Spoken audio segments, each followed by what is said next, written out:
a ex-campeã da categoria, a mulher que abriu as portas do UFC para as meninas. 12 vitórias, apenas uma derrota. Essa derrota foi quando ela perdeu o cinturão para Holly Holm.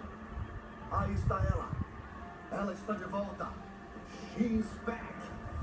Ronda Rousey. Depois da derrota que sofreu na Austrália, no UFC 193, em novembro do ano passado, sumiu do mapa. Se retirou. Foi praticamente um ano sabático para a Ronda. E aí ela volta.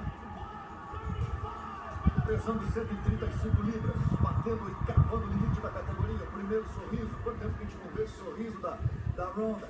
Onde mais também vê a Ronda Rousey de volta. Escreveu seu nome no esporte. Deixou o seu legado, já independentemente do resultado.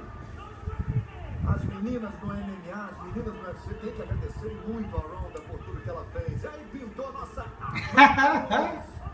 Valeu! A Leoa, atual campeã, 13 vitórias, 4 derrotas na carreira. Aí a Leoa, de Pojuca, na Bahia, para o mundo. Olha aí, encarada. A Leoa, mas a máscara de leão. Surpreendendo todo mundo com essa máscara aí, Amanda Nunes. Vamos ver agora a encarada. Façam suas apostas amanhã, 10h15 da noite, horário de Brasília, exclusivo no Combate. Não perca. Assine já o Combate, olho no olho, face to face. Amanda Nunes, Ronda Rousey. A Ronda, ao que tudo indica, não vai dar entrevista. Ela sumiu do mapa desse ano, só a Amanda vai falar. Vamos conferir.